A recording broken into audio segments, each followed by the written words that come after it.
আসসালামু আলাইকুম সবাইকে। কি অবস্থা সবার, কেমন আছি? আজকে চলে আসলাম, বৃষ্টি স্নাত দিন তো নাই, এখন রাত বলা যায়। তো এরকম একটা সময় আমরা সবাই আজকে চলে আসলাম। আজকে আমাদের জিকে সাজেশন ক্লাস 13। তো যদিও মানে এখনকার ওয়েদারটা, বাইরে বৃষ্টি পড়তেছে, এখনও কানে আওয়াজ আসছে, তো চমৎকার লাগছে। কিন্তু আমরা ইতিমধ্যেই জানি যে গতকাল খুলনাতে এই যে ঘূর্ণিঝড় যে রেমাল, এর তাণ্ডবে একজন বৃদ্ধ মানুষ পা পিছলে পড়ে গিয়ে আসলে নিহত হয়েছেন, এবং আজকে সকালে জানলাম যে আরও প্রায় 7 জনের মতো মারা গিয়েছেন। তো আমরা অনেকেই আসলে এই ওয়েদারটা এনজয় করছি, কিন্তু কারো কারোর জন্য বা অনেকের জন্যই কিন্তু উপকূলীয় যে মানুষ যারা আছে তাদের জন্য কিন্তু এই ওয়েদারটা আসলে খুবই ঝুঁকিপূর্ণ। তো আমরা আসলে সবাই দোয়া করব যেন এই অবস্থা থেকে আমরা খুব দ্রুত উত্তরণ করতে পারি। ওকে, আচ্ছা, যাই হোক। তো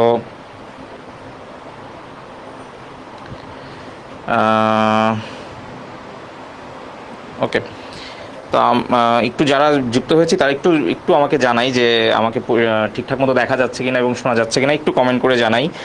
সেই সাথে যেহেতু ওয়েদার বাইরে একটু অন্যরকম, তো কেউ উপকূলীয় অঞ্চল থেকে আমাদের সাথে যুক্ত আছে কিনা সেটাও একটু আমাদেরকে জানাতে পারেন যে কি অবস্থা আসলে। আচ্ছা,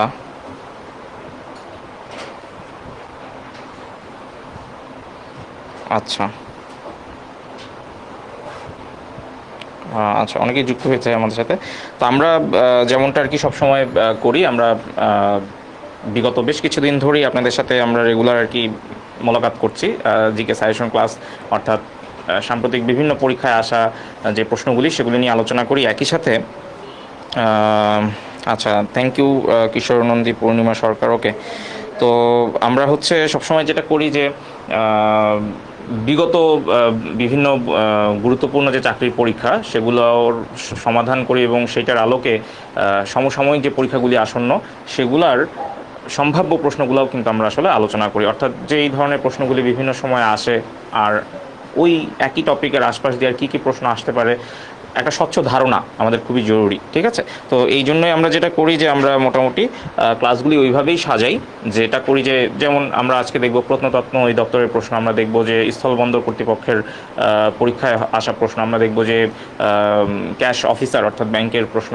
আমরা এই যে গত শুক্রবারে যে প্রায় 3-4টা পরীক্ষা ছিল, আরও অনেক পরীক্ষা ছিল, তো গত শুক্রবারে যে পরীক্ষাগুলি হয়েছে, অর্থাৎ একদম রিসেন্ট যে পরীক্ষাগুলি হয়েছে, সেইখানে আসলে জিকে রিলেটেড কী ধরনের প্রশ্ন এসেছে, এবং ওই টপিকের আশপাশ দিয়ে আর কী কী জিনিস আপনার জানা জরুরি, যতটুকু জরুরি ততটুকুই জানবো। একই সাথে আর অতি সাম্প্রতিক সময় যে ঘটনাগুলি ঘটছে, যেমন বিসিএস ছাড়া অন্যান্য যে কোনো আপনি চাকরির পরীক্ষায় যখনই অবতীর্ণ হবেন, দেখবেন একদম সাম্প্রতিক সময় থেকে, মানে জাস্ট পরীক্ষার 2-3-4-5 দিন আগে হয়ে যাওয়া ঘটনা থেকেও প্রশ্ন আসে। সুতরাং সাম্প্রতিক সময়ে ঘটে যাওয়া গুরুত্বপূর্ণ ঘটনাবলী নিয়েও আমরা আসলে ক্লাস আলোচনা করব।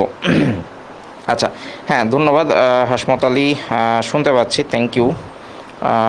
আমি ভালো আছি, আশা করি সবাই ভালো আছেন। ওকে, ঠিক আছে, তাহলে আমরা মোটামুটি ক্লাসটা শুরু করি। রাইট, ক্লাসটা আমরা মনে হয় মোটামুটি শুরু করে দিই। মামুন, হ্যাঁ, আমিও ভালো আছি। ওয়ালাইকুম আসসালাম মামুন।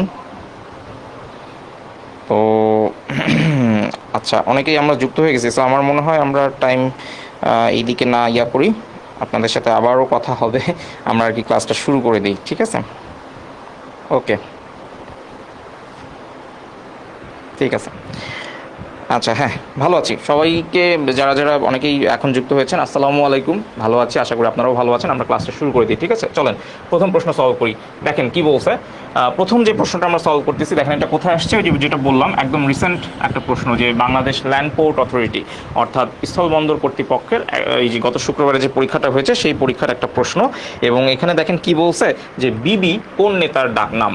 তো এই যে এই প্রশ্নগুলো কেন জানা দরকার? আপনার জানা দরকার এই জন্যে যে আসলে এমন না যে আপনি চিনেন না, জানেন না। যেমন মঙ্গোলিয়ার যে স্টেটটা আছে, ওই দেশের এমন কোনো মানুষকে নিয়ে হয়তো আপনার এমন প্রশ্ন আসবে না, কিংবা বেনিন যে রাষ্ট্রটা আছে, ওই রাষ্ট্রের আপনি চেনেন না, জানেন না এমন কোনো মানুষের নাম কিন্তু আপনাকে জিজ্ঞেস করবে না বা পরীক্ষা আসবে না। কিন্তু যেই এইখানে নামটা দিছে যে বিবি, অবশ্যই যেই নেতারই এটা ডাক নাম হোক না কেন, সে মানে সাম্প্রতিক সময়ে বা এই এখনকার বৈশ্বিক রাজনীতিতে খুবই গুরুত্বপূর্ণ একজন ব্যক্তি।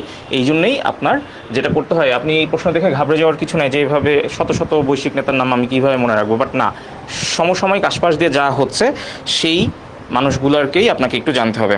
হ্যাঁ, হুসেইন, আচ্ছা মোহাম্মদ হোসেন জানতে চেয়েছেন যে কেমন আছি। হ্যাঁ ভালো আছি, আদাব আদাব। ওকে ঠিক আছে, তাহলে এটার একটু অ্যান্সার করে ফেলেন ঝটপট। বিবি কোন নেতার ডাকনাম? বিবি কোন নেতার ডাকনাম? এখানে অপশনগুলো দেখতে পাচ্ছেন, ডোনাল্ড ট্রাম্প, ইব্রাহিম রাইসি, আমরা ওনাকে চিনি নিশ্চয়ই, ওনাকে নিয়ে এখন গোটা বিশ্ব অনেক কথা বলছে। ইব্রাহিম রাইসি, যিনি কিছুদিন আগেই আসলে 19 মে যিনি ইরান থেকে আজারবাইজান সীমান্তে যখন হচ্ছে ইরান এবং আজারবাইজান সীমান্তে দুটি বাঁধ উদ্বোধন করে তৃতীয় বাঁধ উদ্বোধন করার জন্য যখন আবার প্লেনে চড়েন, সেই প্লেনটি ক্র্যাশ করে আজারবাইজান সীমান্তে ইরানের জৌফান নামক প্রদেশে। তো ইব্রাহিম রাইসির ব্যাপারে আমরা মোটামুটি সবাই জানি। আর এখানে 3 নম্বর অপশন আছে হচ্ছে বেঞ্জামিন নেতানিয়াহু, সম্ভবত এই মুহূর্তে পৃথিবীর অন্যতম গৃহীত ব্যক্তি বলা যায়। এবং সর্বশেষ যে অপশনটি আছে রিসেপ তাইপ এরদোয়ান। তো আমরা মনে রাখবো যে বিবি এটা হচ্ছে আসলে আমাদের 3 নম্বর যে অপশন আছে, অর্থাৎ বেঞ্জামিন নেতানিয়াহু, তার হচ্ছে ডাকনাম। ঠিক আছে, এবং এটা কোথায় আসছে দেখেন, স্থলবন্দর কর্তৃপক্ষে। ঠিক আছে, সুতরাং এই যে এটা যেহেতু ল্যান্ডপোর্ট অথরিটিতে আসছে, তো হতে পারে যে সামনে কোনো গুরুত্বপূর্ণ পরীক্ষাও কিন্তু এই প্রশ্ন রিপিট করতে পারে। ওকে ঠিক আছে, তাহলে আমরা মনে রাখবো যে বিবি কোন নেতার ডাকনাম? Benjamin Netanyahu. তার যদি পুরো নামটা দেখেন গুগল করেন, তাহলে দেখবেন যে বেঞ্জামিন বিবি নেতানিয়াহু। ওকে ঠিক আছে। আচ্ছা, প্রসেনজিৎ জিজ্ঞেস করেছে যে গত 12টি ক্লাস এই পেজে পাবো কিনা। জি, গত 12টি ক্লাস এই পেজে পাবেন এবং আমাদের ইউটিউব চ্যানেলেও আপনি পেয়ে যাবেন। ঠিক আছে, ওকে নেক্সট প্রশ্নে যাই। দেখেন নেক্সট প্রশ্ন কি বলছে, এটা কোথায় আসছে দেখেন, এটা এই বছরই সাম্প্রতিক সময়ের একটা প্রশ্ন, যে ভূতাত্ত্বিক জরিপ অধিদপ্তর। ঠিক আছে, এইখানে আসছে। দেখেন কি বলছে, যে জাপানের পার্লামেন্টের নাম কি? তো আমরা এই যে জাপানের পার্লামেন্টের নাম, এই জাপানের পার্লামেন্টের নাম, আচ্ছা থ্যাংক ইউ, আচ্ছা ওকে, তাহলে জাপানের পার্লামেন্টের নাম, এই জাপানের পার্লামেন্টের নাম, এটার নাম কি? নেসেট, ডায়েট, ওয়ান, সোংডু, 4টা অপশন আছে। হ্যাঁ, এবং এই 4টা অপশনে কিন্তু মোটামুটি এমন কয়েকটা দেশের পার্লামেন্টের নাম এখানে দেওয়া হয়েছে যেগুলো আসলে মানে আমাদের জন্য জানা একটু গুরুত্বপূর্ণ বা জানা জরুরি। তো জাপানের পার্লামেন্টের নাম, তো এখানে দেখেন নেসেট যেটা আছে, নেসেট হচ্ছে, এটা হচ্ছে ইসরায়েলের পার্লামেন্টের নাম। এবং যেহেতু ভূতাত্ত্বিক জরিপ অধিদপ্তরে আসা প্রশ্ন, এইটা কিন্তু আমরা এর আগেও ক্লাসে আলোচনা করেছি। আপনি যদি আমার গত 12টা ক্লাস দেখেন, তাহলে 12টা ক্লাসের মধ্যে এটা পেয়ে যাবেন। ঠিক আছে, আচ্ছা এরপরে আসতে হচ্ছে ডায়েট। তো জাপানের পার্লামেন্টের কথা যদি আপনাকে বলে, এটা আমরা গত কয়েকটা ক্লাস আগে আমরা আলাপ করেছি যে জাপানের যে পার্লামেন্ট সেটার নাম হচ্ছে ডায়েট। আচ্ছা, এখানে আছে ওয়ান। ওয়ান কি? ওয়ান হচ্ছে তাইওয়ান, নামের সাথে দেখেন মিল আছে, তাইওয়ান ওয়ান। তো তাইওয়ান যে দেশটা আছে তাদের মানে তাইওয়ান আসলে এটা দেশ কিনা বা এটাকে স্বাধীন রাষ্ট্র হিসেবে আসলে মাত্র 13টি জাতিসংঘের মাত্র 13টি সদস্যই হচ্ছে তাইওয়ানকে স্বীকৃতি দিয়েছে। তো তাইওয়ান নিয়ে আসলে এখন পরিস্থিতি খুব উত্তপ্ত, কারণ আমরা জানি তাইওয়ান হচ্ছে চীনের ঠিক পাশে, এবং চীন জাস্ট গত সপ্তাহে তাইওয়ানের যে সীমান্তবর্তী এলাকাগুলো আছে সেখানে তাদের নৌ এবং বিমান, অর্থাৎ আকাশপথে এবং নৌপথে হচ্ছে সামরিক মহড়া দিয়েছে। তো তাইওয়ান এর মানে তাইওয়ানের মালিকানা নিয়ে আসলে এখন পরিস্থিতি খুবই উত্তপ্ত। তাইওয়ান দাবি করে তারা কখনো চীনের অংশ ছিল না, কিন্তু চীন দাবি করে যে তাইওয়ান সবসময় তাদের অঙ্গরাজ্য ছিল বা তাদের অংশ ছিল। তো এই চীন আর তাইওয়ান নিয়ে আমরা যখন একটু পরে ম্যাপ দেখবো তখন আরও ধারণাটা ক্লিয়ার হয়ে যাবে। তো আমরা মনে রাখবো যে তাইওয়ান, বাংলাদেশের পার্লামেন্টের নাম যেমন জাতীয় সংসদ, তাইওয়ানের নাম হচ্ছে ওয়ান। আর লাস্টে যেটা আছে সোংডু, এই সোংডু নিয়েও আমরা বিগত ক্লাসে কথা বলছি। কখন কথা বলছি? যখন আমরা ভুটান নিয়ে বিস্তারিত আলোচনা করছি। আমরা বিগত কয়েকটা ক্লাস ধরেই কিন্তু এই বিভিন্ন দেশ নিয়ে কথা বলতেছি এবং বিভিন্ন দেশের মানচিত্রগুলো বোঝার চেষ্টা করতেছি, এবং মানচিত্র দেখে কিন্তু আমরা ভূ রাজনীতি এবং আঞ্চলিক অন্যান্য যে সংস্থা বা মানে রেলিভেন্ট যে ইনফরমেশনগুলো আছে সেগুলো কিন্তু আমরা জানার চেষ্টা করছি। ঠিক আছে, হ্যাঁ থ্যাংক ইউ, ভেরি গুড। তো সবাই এটা অ্যান্সার করতে পারছি। অ্যান্সার হচ্ছে ডায়েট। তো জাপানের পার্লামেন্টের নাম হচ্ছে ডায়েট। ঠিক আছে, তো নেসেট, ওয়ান, সোংডু, এগুলো কোন কোন দেশের পার্লামেন্টের নাম সেগুলো আমরা একটু জেনে রাখলাম। ঠিক আছে, তো ওকে, হ্যাঁ থ্যাংক ইউ, অনেকে অ্যান্সার করছেন, থ্যাংক ইউ। লুনা অ্যান্সার করছেন, ওকে, মামুন, মুক্তি, Gautam, Shakila, Ahnaf, Rafi, Shihab Hossain, Alamin, Mahfuza Khatun, okay thank you Mamun. অস্থির ক্লাস, মাত্র 2টা প্রশ্ন সলভ করছে, এখনই বলতেছে অস্থির class. Thank you Mamun. Okay, তো যারা হচ্ছে যে ক্লাসে মানে যেহেতু আমরা আজকে আমরা জানি যে যেহেতু আবহাওয়া খারাপ, অনেকে হয়তো যুক্ত হতে পারবেন না, তো আমি সেক্ষেত্রে বলবো যে ক্লাসটা আমাদের পেজে থাকবে। যদি কারো ইন্টারনেট সমস্যা থাকে পরে ওইটা একটু দেখে নিতে পারবেন, বাট এই মুহূর্তে যারা আছেন তারা অবশ্যই একটু ক্লাসটা রেসপন্স করেন, তাহলে ক্লাসেই আসলে পড়া হয়ে যাবে। আর অন্যদেরকেও এটা শেয়ার করতে পারেন, তাহলে তারাও আর কি ভালো কিছু শিখতে পারবে। নেক্সট প্রশ্নে আমরা চলে যাই। আচ্ছা, নেক্সট প্রশ্নে যাওয়ার আগে আমরা একটু এই ম্যাপটা দেখি, ঠিক আছে? আই হোপ আমরা ম্যাপটা বুঝতে পারতেছি, রাইট? ওকে, আমি জাস্ট এখানে কিছু কথাবার্তা আলোচনা করি। দেখেন এখানে আসলে কি আলাপ করব, আমরা গত ক্লাসে যেই কথাগুলো বলছিলাম সেই কথাগুলো জাস্ট একটু মানে করি, একটু জাস্ট রিভাইজ করব, ঠিক আছে? দেখেন আমরা একটা প্রথমে বর্ডার আঁকি, আই থিঙ্ক লাল কালি দেখা যাচ্ছে, ওকে, এবং আমি একটু পুরুত্বটা বাড়াইনি, ওকে।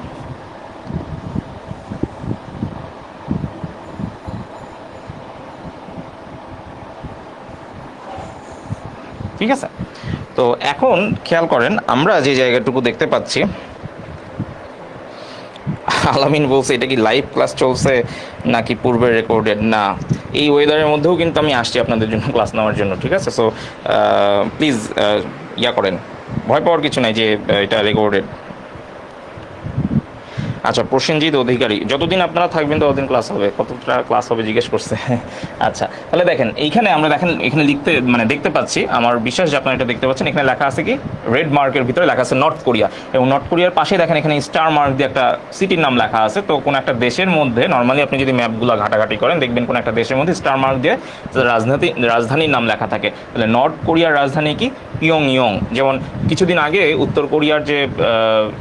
উত্তর কোরিয়ার যে কিম জং উন, উনি একটা স্টেটমেন্ট দেন, এমন একদম অ্যাকুরেট স্টেটমেন্ট আমার মনে নাই, উনি বলছেন যে পিয়ংইয়ং মানে আমেরিকা যদি বাড়াবাড়ি করে, ইভেন আজকেও এরকম একটা স্টেটমেন্ট সে দিছে, মানে দক্ষিণ কোরিয়া এবং আমেরিকাকে কিম জং উন সতর্কবার্তা দিয়েছে, কারণ তাদের দাবি হচ্ছে যে দক্ষিণ কোরিয়ার আকাশে আমেরিকা হচ্ছে ওই যে বিমান বহর দিয়ে তারা হচ্ছে সামরিক মহড়া দিছে, এরকম একটা ক্লেম হচ্ছে দক্ষিণ কোরিয়া এবং আমেরিকার উপরে করা হয়েছে। তো দক্ষিণ কোরিয়া যেহেতু আমেরিকার বা যুক্তরাষ্ট্রের প্রতি তাদের একটা কি বলে, মানে তারা হচ্ছে যুক্তরাষ্ট্রপন্থী বলা যায়, হ্যাঁ, যুক্তরাষ্ট্রপন্থী হচ্ছে দক্ষিণ কোরিয়া। তো যার জন্য দক্ষিণ কোরিয়ার সাথে সাথে আমেরিকাকেও হুমকি দেওয়া হয়েছে যে যদি কোনো বাড়াবাড়ি করা হয় তাহলে পিয়ংইয়ং থেকে আমেরিকায় অ্যাটাক করা হবে। তো আপনি দেখবেন যখনই এইরকম কোনো স্টেটমেন্ট দেওয়া হয় সবসময় বলা হয় যে ঢাকা থেকে এটা করা হয়েছে, বা ঢাকা মায়ানমারকে চিঠি দিছে, বা ঢাকা থেকে মায়ানমারকে সতর্ক করা হয়েছে, এই ধরনের কথা বলা হয়। তো ওই যে রাজধানীকে উল্লেখ করা হয়। তো কিম জং উন আজকে ওইরকমই একটা বার্তা দিয়েছে যে পিয়ংইয়ং থেকেও কি আক্রমণ করা হবে। তো পিয়ংইয়ং আসলে কি নর্থ কোরিয়ার রাজধানী। এবং আপনি যদি নিচের দিকে দেখেন, জাস্ট আমি একটু কালারটা চেঞ্জ করে দিই, যেমন এইখানে আপনি যদি দেখেন আপনি কি পাবেন, এইখানে আছে হচ্ছে কালো কালিতে আমি যেই জায়গাটুকু মার্ক করছি এইটা হচ্ছে আসলে সাউথ কোরিয়া। তো আমরা গত ক্লাসে শিখছিলাম যে উত্তর কোরিয়া আর দক্ষিণ কোরিয়া এই যে টোটালটাই আসলে কি ছিল, টোটালটাই আসলে ছিল হচ্ছে কোরিয়া উপদ্বীপ। এবং এই কোরিয়া উপদ্বীপ কার দখলে ছিল বলেন তো? এই কোরিয়া উপদ্বীপ আমরা গত ক্লাসে শিখছিলাম যে জাপানের দখলে ছিল, কত সাল পর্যন্ত? 1945 সাল পর্যন্ত, ঠিক আছে? আচ্ছা আচ্ছা, নিখিল চন্দ্রদেব বলছে হচ্ছে 1020 টাকা, ওইটা হচ্ছে আমাদের মোত্তাসিন পাহলভী স্যারের ম্যাথ কোর্স, ঠিক আছে? ওটা হচ্ছে ম্যাথ কোর্স, হ্যাঁ, ওকে, ঠিক আছে। তো যেটা বলতেছিলাম, এই যে জাপান টোটাল এই যে লাল এবং কালো যে দুইটা দল দেখতে পাচ্ছেন, দুইটা দেশ দেখতে পাচ্ছেন, টোটালটাই আগে কি ছিল? কোরিয়া উপদ্বীপ ছিল, এবং সেটা কার দখলে ছিল? জাপানের দখলে ছিল। কত সাল পর্যন্ত? 1945 সাল পর্যন্ত, ঠিক আছে? কিন্তু 1945 সালের পরে যখন দ্বিতীয় বিশ্বযুদ্ধে জাপান হেরে যায়, তখন এই উত্তর কোরিয়ার দখল নিয়ে নেয় হচ্ছে এই যে রাশিয়া, ঠিক আছে? এবং দক্ষিণ কোরিয়ার দখল নিয়ে নেয় কে? দক্ষিণ কোরিয়ার দখল নিয়ে নেয় হচ্ছে ইউএসএ, ঠিক আছে? মনে থাকবে। তাহলে এই পুরাটা আগে কি ছিল? 1945 সাল পর্যন্ত কার দখলে ছিল? আমি আরেকটু তথ্য দিই, 1910 থেকে 1945 এই পুরাটা সময়ই এই নর্থ কোরিয়া উত্তর কোরিয়া বলে, মানে নর্থ কোরিয়া দক্ষিণ কোরিয়া বলে কিছু ছিল না, এবং এই পুরো জায়গাটুকু কার দখলে ছিল? জাপানের দখলে ছিল। জাপান 1945 সালে দ্বিতীয় বিশ্বযুদ্ধে যখন পরাজিত হয়, তখন জাপান যেটা করে যে এই নর্থ কোরিয়া মানে এই টোটাল কোরিয়ার তখন কি সে কর্তৃত্ব ছেড়ে দেয়, যেহেতু পরাজিত হয়েছে সে কর্তৃত্ব ছেড়ে দিছে। তো নর্থ কোরিয়াটা তখন চলে যায় হচ্ছে রাশিয়ার অধীনে, আর সাউথ কোরিয়াটা চলে যায় হচ্ছে ইউএসের অধীনে। তো এবং এই যখন 1945 সালের পরে এই নর্থ কোরিয়া আর দক্ষিণ কোরিয়া এই দুইটা ভাগাভাগি হইল কবে, বা এই দুইটা আসলে আলাদা হয় কত তারিখে বা কত সালে? এই দুইজনকে আমরা পাই হচ্ছে, আচ্ছা আমি লাল কালি ইউজ করি, এটা বেটার হবে, 1948 সালে, ঠিক আছে? তো নর্থ কোরিয়া আর দক্ষিণ কোরিয়া এই দুইটা ভাগ হয় কবে? 1948 সালে, ঠিক আছে? আচ্ছা, এখন এই নর্থ কোরিয়া আর উত্তর কোরিয়া, আমি বারবার বাংলা ইংলিশ বলে ফেলতেছি, এই নর্থ কোরিয়া আর হচ্ছে সাউথ কোরিয়া যখন 1948 সালে ভাগ হয়, তো তখন এইটা নিয়ে আসলে তাদের মধ্যে দ্বন্দ্ব ছিল যে আসলে তারা চায় নাই যে এইভাবে ভাগ হোক। কখনোই তারা আসলে শান্তির পথে আসতে পারে নাই। তারা কেউ, অনেকেই ছিল এক দেশ থাকুক, কেউ কেউ চাইছে না আলাদা দেশ থাকুক। তো একটা মনোমালিন্য সবসময় ছিল। তো উত্তর কোরিয়া কম্পারেটিভলি একটু বেশি শক্তিশালী ছিল এবং তারা এই মনোমালিন্যকে তারা একটা সময় কি করলো, 1950 সালের দিকে, আমরা গত ক্লাসে শিখছিলাম যে 1950 সালের দিকে কি হয়, এই কোরিয়া ওয়ার অনুষ্ঠিত হয়। কোরিয়া ওয়ার অর্থাৎ 1950 সালে নর্থ কোরিয়া দক্ষিণ কোরিয়ার মধ্যে ঢুকে পড়ে এবং অ্যাটাক করে, ঠিক আছে। তো এই নর্থ কোরিয়া এবং দক্ষিণ কোরিয়ার যে এই যে যুদ্ধটা 1950 সালে শুরু হয়, এই যুদ্ধই হচ্ছে আমরা নাম দিয়েছিলাম যে কোরিয়া ওয়ার। তো স্বাভাবিকভাবেই নর্থ কোরিয়ার সাপোর্টে কারা ছিল বলেন তো? স্বাভাবিকভাবেই নর্থ কোরিয়ার সাপোর্টে ছিল হচ্ছে রাশিয়া, এবং এই দক্ষিণ কোরিয়ার সাপোর্টে ছিল হচ্ছে মার্কিন যুক্তরাষ্ট্র। এবং এই মার্কিন যুক্তরাষ্ট্র যখন হচ্ছে এই দক্ষিণ কোরিয়াকে সাপোর্ট দিয়ে আবার হচ্ছে নর্থ কোরিয়াকে অ্যাটাক করতে যাচ্ছিল, তখন রাশিয়ার সাথে সাথে এখানে চায়নাও কি করে, চায়নাও বেসিক্যালি মানে নর্থ কোরিয়া হচ্ছে চায়না অনেক পরে প্রেক্ষাপটে ঢুকে। বেসিক্যালি হচ্ছে ইউএসএ যখন দক্ষিণ কোরিয়াকে সাহায্য করতে নর্থ কোরিয়ার ভিতরে ঢুকে পড়ে, তখন হচ্ছে এই উত্তর কোরিয়া ওই আমল থেকেই, সেই 1950 সাল থেকেই হচ্ছে উত্তর কোরিয়ার সাথে আমেরিকার ঝামেলা শুরু। যেটা আজকেও একটা, আপনি যদি নিউজ দেখেন, আজকেও উত্তর কোরিয়া ওই আমেরিকাকে কি করছে, পিয়ংইয়ং থেকে আমেরিকাকে হুমকি দেওয়া হয়েছে, ঠিক আছে। তো সেই 1950 সালে কোরিয়া যুদ্ধের মাধ্যমে, ঠিক আছে, 1950 সালে কি হয়েছে, এই 1950 সালে কোরিয়া যুদ্ধের মাধ্যমে সবার প্রথম হচ্ছে উত্তর কোরিয়া এবং আমেরিকার মধ্যে যুদ্ধ লাগে, এই কোরিয়া যুদ্ধের মাধ্যমেই, ঠিক আছে। আচ্ছা, এবং মজার ব্যাপার হচ্ছে, আমার মনে হয় যে আমেরিকা এই 1950 সালে উত্তর কোরিয়ার সাথে যখন যুদ্ধ করে, তখন এইটাকে বলা হয় 6 আওয়ার ওয়ার, মানে মাত্র 6 ঘন্টার যুদ্ধ। কি বললাম বলেন তো? 6 আওয়ার ওয়ার, মানে মাত্র 6 ঘন্টার যুদ্ধ হয়। এবং এই 6 ঘন্টায় আমেরিকা বুঝে যায় যে তারা যে প্রিপারেশন নিয়ে আসছে সেটা উত্তর কোরিয়ার সাথে ফাইট করার মতো যথেষ্ট না। এবং এই যে যুদ্ধটা হয় হচ্ছে দক্ষিণ কোরিয়ায় ওসান নামে একটা জায়গায়, দক্ষিণ কোরিয়ার ওসান নামে একটা জায়গায়, ওসান সিটির নাম ছিল হচ্ছে ওসান, এবং সেই সিটির নামকরণ থেকে যুদ্ধটার নাম, এই 6 আওয়ার ওয়ার, এইটার নাম করা হয়, নামকরণ এটা করা হয়েছে পরবর্তীতে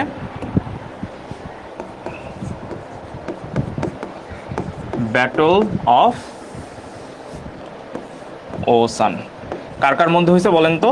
সংক্ষেপে লিখলাম, নর্থ কোরিয়া বনাম কি, ইউএসএ, এবং জিতছে হচ্ছে নর্থ কোরিয়া। 1950 সালে এই যে ওসান সিটিতে, দক্ষিণ কোরিয়ার এখানে একটা সিটি, দক্ষিণ কোরিয়ার এখানে একটা সিটি, যে এই জায়গায় একটা সিটি, দক্ষিণ কোরিয়ার একটা সিটি, যেটার নাম কি বলছে, যে এইখানে একটা সিটি আছে দক্ষিণ কোরিয়াতে, রাজধানী হচ্ছে সিউল, এবং তার ঠিক নিচেই ওসান।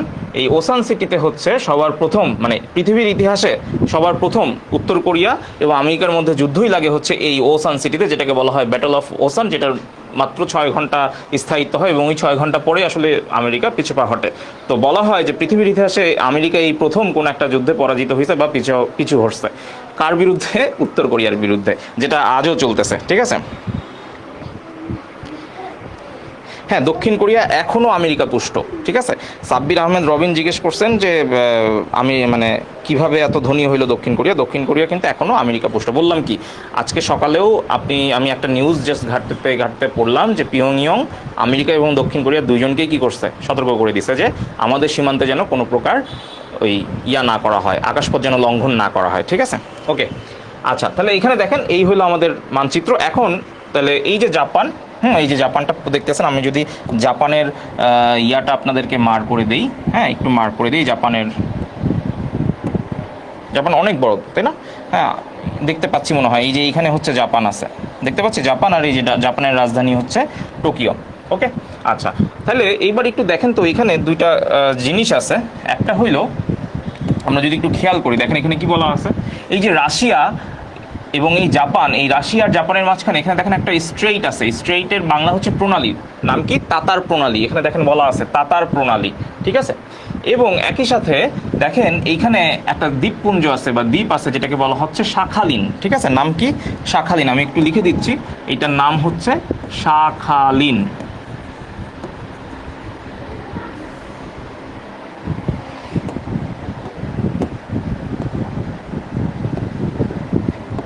আচ্ছা, এটা একটু বেশি মোটা কালি হয়ে যাচ্ছে। আচ্ছা, এটার নাম হচ্ছে শাখালিন দ্বীপপুঞ্জ, ঠিক আছে? এবং দেখেন এইখানে আরেকটা আছে, এইটাকে আমি লিখে দিচ্ছি, এইটার নাম মনে হয় আমরা জানি, এটা হচ্ছে কুড়িল ফ্লাইওভার, তাই না নাকি? এইটা হচ্ছে কুড়িল দ্বীপপুঞ্জ, ঠিক আছে? কুড়িল দ্বীপপুঞ্জ, ওকে। আচ্ছা, এখন প্রশ্ন হইতেছে যে এই যে শাখালিন আইল্যান্ড, এটা দেখেন এটা কোথায় আছে? এটা ঠিক রাশিয়া এবং কি জাপানের মাঝখানে এই শাখালিন আইল্যান্ড। তো এইটার দখলে আসলে কে আছে? তো এইটার দখলে বর্তমানে পুরোটাই কি কার দখলে আছে? রাশিয়ার দখলে আছে। তো যখন দ্বিতীয় বিশ্বযুদ্ধ চলতেছিল, তো দ্বিতীয় বিশ্বযুদ্ধের সময় পর্যন্ত এই শাখালিন আইল্যান্ডের যে নিচের যে অংশটুকু অর্থাৎ দক্ষিণ যে প্রান্তটুকু, এইটা জাপানের দখলে ছিল। বাট এখন দ্বিতীয় বিশ্বযুদ্ধে জাপান হেরে যাওয়ার পর পুরোটাই আসলে কার দখলে আছে? রাশিয়ার দখলে আছে, যেখানে একদম রাশিয়ার সাথে অ্যাডজাসেন্ট, রাশিয়ার সাথে মানে সংলগ্ন। সুতরাং নর্মালি আপনি চিন্তা করতেছেন শাখালিন আইল্যান্ডটা আসলে কার দখলে থাকবে? ডেফিনেটলি কি রাশিয়ার দখলে। একই সাথে এইখানে দেখেন কুড়িল যে দ্বীপপুঞ্জটা আছে, এই যে এখানে একটা দেখেন লাল লাল মার্ক করা কুড়িল দ্বীপপুঞ্জ, এইটা প্রায় 56টা, কয়টা? প্রায় 56টা ছোট ছোট দ্বীপ নিয়ে গঠিত একটা দ্বীপপুঞ্জ, কুড়িল দ্বীপপুঞ্জ। এইটাও আসলে জাপানের দখলে ছিল, কিন্তু দ্বিতীয় বিশ্বযুদ্ধে পরাজয়ের পর এবং এরপরে বিভিন্ন ঘটনাক্রমে আসলে এটার দখল কে নিয়ে নিছে? এটার দখল নিয়ে নিছে হচ্ছে রাশিয়া। তবে রাশিয়া 2019 সালে চেষ্টা করছিল যে জাপানের সাথে বসে এটা মীমাংসা করে জাপানকে হস্তান্তর করে দিবে, এরকম একটা তারা ধারণা করছিল। কিন্তু যখনই রাশিয়া জাপানকে এই কুড়িল দ্বীপপুঞ্জটা ফেরত দিয়ে দিবে এরকম একটা সিদ্ধান্ত নিয়েছিল, তখনই আমেরিকা একটা ইচ্ছা পোষণ করছে। তারা জাপানের সাথে তখন আবার লিয়াজু মেনটেন করা শুরু করছে যে তোমাদের এই দ্বীপপুঞ্জে আমি তাহলে একটা নৌঘাঁটি বসাবো। এখন কথা হইতেছে, যদি এখানে আমেরিকা নৌঘাঁটি বসায়, তারা বলছিল এই কারণে নৌঘাঁটি বসাবে যেন এই যে এইখানে যদি ইউএসএ কে আমি নৌঘাঁটি বসাইতে দেই, হ্যাঁ, তাইলে ওদের যেটা কথা ছিল যে আমি এইখানে যদি ইউএসএর বেজ, নেভাল বেজ বানাইতে পারি, তাহলে আমি খুব সহজে কি নর্থ কোরিয়াকে অ্যাটাক করতে পারবো। কিন্তু রাশিয়া ওই রিস্ক নেয় নাই, কারণ এইখানে যদি আমি আমেরিকাকে কুড়িল দ্বীপপুঞ্জে, জাপানের ঠিক কাছে, জাপান আর রাশিয়া কিন্তু বন্ধু না, শত্রু। কেন? কারণ জাপানের সাথে এই মানে জাপান রাশিয়া এদের মাঝখানে গ্যাঞ্জাম অনেক আগে থেকে। মনে করে দেখেন, জাপান এই টোটাল কোরিয়া তাদের দখলে ছিল, কিন্তু দখলটা হারাইছে, এটার পিছনে কিন্তু রাশিয়ারও হাত আছে। কারণ ওই সময় যুক্তরাষ্ট্র এবং রাশিয়া কি ছিল? তারাই হচ্ছে পৃথিবীর বা বিশ্বের ক্ষমতাধর দুইটা রাষ্ট্র ছিল। এবং দ্বিতীয় বিশ্বযুদ্ধে, আমি কিন্তু গত ক্লাসে পড়াইছিলাম, দ্বিতীয় বিশ্বযুদ্ধে 1940 সাল থেকে কিন্তু রাশিয়া কি করছে? রাশিয়ার যে এক নায়ক ছিলেন জোসেফ স্টালিন, তিনি কি করছেন? তখন তো সোভিয়েত ইউনিয়ন ছিল, সেই সোভিয়েত ইউনিয়ন বা তৎকালীন যে সোভিয়েত ইউনিয়ন বা বর্তমান রাশিয়া, সেই রাশিয়ার এক নায়ক জোসেফ স্টালিন 1940 সালে কি করছে? জাপানের এগেইনস্টে অস্ত্র সরবরাহ করা শুরু করছে, ঠিক আছে? আর ওই যে দ্বিতীয় বিশ্বযুদ্ধে, এবং যুক্তরাষ্ট্র, মার্কিন যুক্তরাষ্ট্র কি করছে? মার্কিন যুক্তরাষ্ট্র জাপানকে সব ধরনের নিষেধাজ্ঞা দিয়েছে। গত ক্লাসে কিন্তু আমরা এগুলো পড়ছি, যারা গত ক্লাসটা করেন নাই, গত ক্লাসটা দেখে আসবেন। আচ্ছা, তাহলে এই যে জাপান এবং রাশিয়ার মাঝখানে শুধু ওই ইতিহাস দ্বিতীয় বিশ্বযুদ্ধের কারণে না, আরও ঝামেলা আছে। এই যে শাখালিন দ্বীপপুঞ্জ আছে, এই যে কুড়িল দ্বীপপুঞ্জ আছে, এগুলো নিয়েও কি তাদের মধ্যে বিরোধ আছে। সুতরাং রাশিয়া যখন দেখলো যে জাপান আর আমেরিকা একসাথে হইতে যাচ্ছে, স্বাভাবিকভাবেই আমেরিকা যতই বলুক যে আমি এইখানে নেভাল বেস বানাবো, আমি নৌঘাঁটি বানাবো, এটা করে উত্তর কোরিয়াকে সাহায্য করব, আলটিমেটলি ওই রাশিয়াকে অ্যাটাক করার মানে একটা সম্ভাবনা কিন্তু থেকে যায়। যার জন্যে আজও রাশিয়া জাপানকে কুড়িল দ্বীপপুঞ্জ হস্তান্তর করে নাই, আমার মনে হয় করবেও না। এটা নিয়ে আসলে কোনো সমাধান হবেও না। তো যাই হোক, তো এখানে দেখেন লেখা আছে যে এই যে যে দ্বীপগুলো এখানে ইংরেজিতে লেখা আছে, যেটার মানে হচ্ছে যে দ্বীপগুলা নিয়ে আসলে এখনও ডিসপুট চলতেছে, ঠিক আছে? আচ্ছা, তো আপনাকে যদি প্রশ্ন করে যে এই যে কুড়িল দ্বীপপুঞ্জ এটা কোথায় অবস্থিত, এটা অবস্থিত হচ্ছে দেখেন এই যে এখানে আছে প্যাসিফিক ওশান, হ্যাঁ, এবং এখানে আছে কি সি অফ ওখোৎস্ক। তো এইটা হচ্ছে জাপানের একটা সাগর, যে ওখোতস্ক এরকম একটা উচ্চারণ, ওখোতস্ক সাগর, এবং এখানে কি প্যাসিফিক ওশান। এই দুইটার মাঝখানে কি অবস্থিত? কুড়িল দ্বীপপুঞ্জ অবস্থিত, ঠিক আছে? আপনাকে প্রশ্ন করতে পারে যে এই যে কোরিয়া যে উপদ্বীপটা ছিল, এই কোরিয়া উপদ্বীপ কার কার মধ্যে অবস্থিত? বা আপনাকে প্রশ্ন করতে পারে যে এখানে লেখা আছে এটা হচ্ছে জাপান সাগর, এই যে এখানে লেখা আছে সি অফ জাপান, আমার মনে হয় একটু বুঝতে এটা কষ্ট হচ্ছে, এখানে লেখা আছে হচ্ছে সি অফ জাপান, জাপান সাগর, এবং এখানে লেখা আছে ইয়োলো সি, মানে হচ্ছে হলুদ সাগর, যেটাকে আমরা আসলে হলুদ সাগর বলি না, এটার বাংলা কি পিত সাগর। এটাকে আমরা কি নামে ডাকি? এটাকে আমরা ডাকি হচ্ছে পিত সাগর। এই যে এইটাকে আমরা বলি হচ্ছে পিত সাগর। পিত মানে হচ্ছে কি ইয়োলো, ঠিক আছে। তো এই আপনাকে প্রশ্ন করতে পারে যে ইয়োলো সি এবং জাপান সি, মানে জাপান সাগর এবং পিত সাগরের মাঝখানে কোন দ্বীপ অবস্থিত? কুরিল দ্বীপপুঞ্জ, শাখালিন দ্বীপপুঞ্জ, নাকি এই যে কোরিয়া উপদ্বীপ? অ্যান্সার কি হবে? এই যে কোরিয়া উপদ্বীপ, ঠিক আছে। এখান থেকে আরও এরকম এই ম্যাপটা আপনি যদি একটু মাথায় ভালোভাবে নিয়ে রাখতে পারেন, এখান থেকে অনেক ধরনের প্রশ্ন আসতে পারে, ঠিক আছে। তো চলেন আমরা তাহলে কয়েকটা প্রশ্ন সলভ করি, নেক্সট স্লাইডে যাই। আচ্ছা, এইবার আমাকে অ্যান্সার দেন, হ্যাঁ, এইবার ঝটপট অ্যান্সার দিবেন, ঠিক আছে। বলেন তো এটার অ্যান্সার কি হবে? কোনটি জাপান সাগর ও পিত সাগরের মাঝে অবস্থিত? ঝটপট বলেন। এইমাত্র বলছি কোনটি জাপান সাগর এবং পিত সাগরের মাঝখানে অবস্থিত। মনে আছে? যদি ম্যাপ আপনার মাথায় থাকে, আমি আর পিছনে স্লাইডে যাব না, আমি আর ম্যাপ দেখাবো না, আপনারা অ্যান্সার করেন কোনটি জাপান সাগর ও পিত সাগরের মাঝে অবস্থিত। দেখেন এটা কোথায় আসছে, দুদকে আসছে, এরপরে বিভিন্ন বিশ্ববিদ্যালয়ে ভর্তি পরীক্ষায় আসছে, আরও চাকরির পরীক্ষায় আসছে, সবগুলো আমরা আসলে এখানে আনি নাই, ঠিক আছে। তাহলে কোনটি জাপান সাগর ও পিত সাগরের মধ্যে অবস্থিত? এক্স্যাক্টলি কোনটা? কোরিয়া দ্বীপ, ঠিক আছে। আপনি যদি বাহরাইন দ্বীপের কথা চিন্তা করেন, এটা ডেফিনেটলি কোথায় অবস্থিত? এটা বাহরাইনে অবস্থিত। এটা আমরা নেক্সট কোনো একটা ক্লাসে এটা নিয়েও কথা বলবো, ঠিক আছে। সো মন খারাপ করার কিছু নাই। এবং জাভা দ্বীপ এবং সুমাত্রা দ্বীপ, এটা একটু পরে কোনো একটা স্লাইডে কোনো একটা কারণে চলে আসবে। এটা অবস্থিত হচ্ছে ইন্দোনেশিয়াতে, ঠিক আছে, ইন্দোনেশিয়াতে। জাভা দ্বীপ এবং সুমাত্রা দ্বীপ কোথায় অবস্থিত? ইন্দোনেশিয়াতে। এবং জাপান সাগর এবং পিত সাগর, হ্যাঁ, এই যে খেয়াল করেন, এই যে এখানে দাগানো আছে জাপান সাগর, এবং এই যে এখানে আছে ইয়োলো সি বা পিত সাগর, এই দুইটার মাঝখানে আসলে কে আছে? কোরিয়া উপদ্বীপ আছে, ঠিক আছে। ওকে, অস্থির, সবাই অ্যান্সার করছি, ভেরি গুড। আচ্ছা, জোস। ওকে, তাহলে এবার আমাকে এটার অ্যান্সার দেন তো। রাশিয়াকে শাখালিন দ্বীপপুঞ্জ থেকে পৃথক করেছে কোন প্রণালী? বলেন। এটাও আমরা একটু আগে কথা বলছি। একটু আগে আমরা যে ম্যাপটা দেখছি, সেই ম্যাপে আমরা কিন্তু একটা প্রণালীর কথাই বলছিলাম। বলেন তো কি নাম ছিল সেটা? রাশিয়াকে শাখালিন দ্বীপপুঞ্জ থেকে পৃথক করেছে কোন প্রণালী? জাস্ট ম্যাপটা একটু ভিজুয়ালাইজ করার চেষ্টা করেন, ঝটপট। দেখেন, এই যে রাশিয়াকে শাখালিন দ্বীপপুঞ্জ থেকে পৃথক করেছে বলছিলাম, এখানে লেখা আছে যে তাতার স্ট্রেইট, হ্যাঁ, নাম কি? তাতার প্রণালী। এই যে দেখেন, রাশিয়া এবং শাখালিন দ্বীপপুঞ্জ, মাঝখানে কে আছে? তাতার প্রণালী। তাহলে অ্যান্সার কি হবে? বলেন। এখানে অপশন আমি ইচ্ছা করে দিই নাই, যেন আপনারা একটু লিখতে শিখেন, ঠিক আছে। তাতার স্ট্রেইট, বাংলা কি? বাংলায় আমরা যদি লিখতে চাই তাহলে আমরা লিখব তাতার প্রণালী, ঠিক আছে, তাতার প্রণালী। ওকে, হ্যাঁ, এই তো, থ্যাংক ইউ, মুক্তি অ্যান্সার করছেন, ভেরি গুড, তাতার প্রণালী, হ্যাঁ, আরোহী তাতার, ভেরি গুড, জোস। আচ্ছা, তাহলে ছবিটা যদি আপনি জাস্ট চোখ বন্ধ করেন, ছবিটা আপনার যদি মাথায় ভাসে, চোখের সামনে আসে, তাহলে আপনি এমনি অ্যান্সার করতে পারবেন, মুখস্থ করতে হবে না, ঠিক আছে। ওকে, তাইলে এরপরে দেখেন, এটাও আপনারা করে ফেলতে পারবেন। শাখালিন দ্বীপপুঞ্জ পূর্ব রাশিয়ার উপকূলের কাছে কোন সাগরের নিকটে অবস্থিত? শাখালিন দ্বীপপুঞ্জ পূর্ব রাশিয়ার উপকূলের কাছে কোন সাগরের নিকটে অবস্থিত? দেখেন, ওখোৎস্ক, ওই যেটা আমরা বলছিলাম, এরপরে জাপান, এরপরে পিত, এরপরে দক্ষিণ চীন। এটা অ্যান্সার করেন দেখি, মনে আছে? চলুন তো আমরা একটু ছবিটা দেখি। এই যে শাখালিন দ্বীপপুঞ্জ কোথায়? এই যে সি অফ ওখোতস্ক, হ্যাঁ, বা এটাকে আমরা আসলে একসাথে যদি উচ্চারণ করি তাহলে ওখোৎস্ক, ঠিক আছে। তাহলে এটার অ্যান্সার কী হবে বলেন তো? এই যে অপশন দেওয়া আছে, শাখালিন দ্বীপপুঞ্জ পূর্ব রাশিয়ার উপকূলের কাছে কোন সাগরের নিকট অবস্থিত? একটু আগে কিন্তু আমরা দেখলাম ছবিতে, তাই না? একটু আগে কিন্তু আমরা ম্যাপে দেখছি। তাহলে অ্যান্সার কী হবে? কোন সাগরের কাছে ছিল বলেন? প্যাসিফিক ওশানের কাছে ছিল, নাকি সি অফ ওখোৎস্ক এর কাছে ছিল? হ্যাঁ, কোনটা ছিল? অ্যান্সার কোনটা? অ্যান্সার কিন্তু অবশ্যই কি প্রথমটা। জাপান আর পিত তো না, কারণ এটা আমরা মনে আছে। দক্ষিণ চীন সাগর তো আরও নিচের দিকে, সো ওইগুলোও না, ঠিক আছে। ওকে, ঠিক আছে। তাহলে দেখেন, এই যে আপনি যদি একটু মানচিত্রটা একটু স্টাডি করেন, তাহলে দেখবেন এগুলো আপনার মুখস্থ করতে হয় না। আমরা মনে করি যে এসব ভূগোলের প্রশ্ন, এই আন্তর্জাতিকের এসব প্রশ্ন, এগুলো আসলে কিভাবে আমরা মনে রাখবো? সো জাস্ট একটু স্টাডি করলেই হয়। ওকে, কোরিয়ার উপর নিয়ন্ত্রণ নিয়ে যুদ্ধে লিপ্ত হয় কোন দুইটি দেশ বলেন তো? একটু আগে আলোচনা করছি যে কোরিয়া, ওই যে উত্তর কোরিয়ার দক্ষিণ কোরিয়া, এটা আগে জাপানের উপনিবেশ ছিল। তো জাপান দ্বিতীয় বিশ্বযুদ্ধে হেরে যাওয়ার পরে তখন কি হয়েছে? ওই দুইটা ভাগ হয়ে গেছে, এবং ওই দুইটা যখন ভাগ হয়, হ্যাঁ, দ্বিতীয় বিশ্বযুদ্ধ তো শেষ হয় 1945-এ, এরও 5 বছর পর ওই কোরিয়ার যে দুইটা ভাগ হয়, উত্তর কোরিয়া দক্ষিণ কোরিয়ার মধ্যে একটা যুদ্ধ লাগে, তাই না? তাহলে অপশন দেখেন কি আছে, যে কোরিয়ার উপর নিয়ন্ত্রণ নিয়ে যুদ্ধে লিপ্ত হয় কোন দুইটি দেশ? রাশিয়া আর জাপান? না, রাশিয়া জাপান তো অবশ্যই না।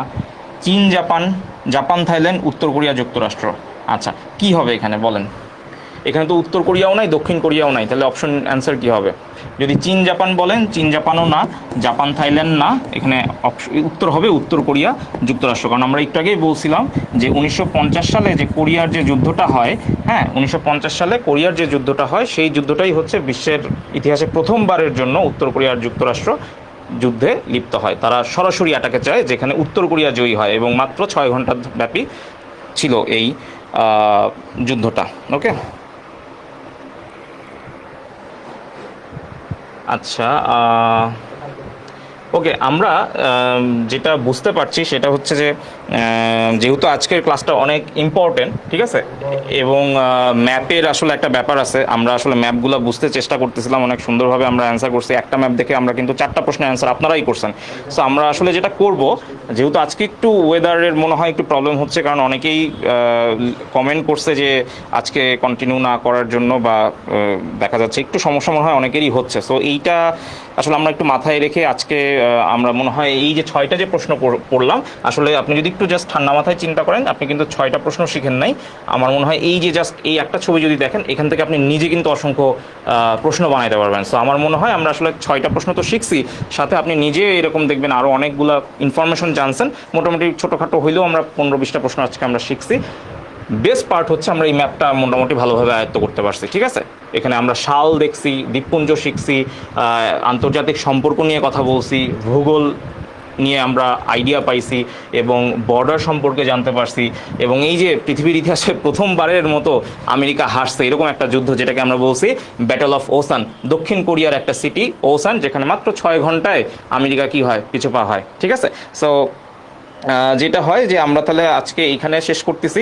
আমার রিকোয়েস্ট থাকবে যে এই যে ক্লাসগুলো আপনারা আমাদের ফেসবুক পেজে থাকবে বা ইউটিউব চ্যানেলে থাকবে, যারা বিগত ক্লাসগুলো করেন নাই, ওই ক্লাসগুলো একটু যদি করে আসেন তাহলে ধারাটা বুঝতে পারবেন, এবং প্রত্যেকটা ক্লাসের সাথে পরের ক্লাসের যে একটা ইন্টারলিঙ্ক থাকে আপনি খুব ভালোভাবে ধরতে পারবেন, ঠিক আছে।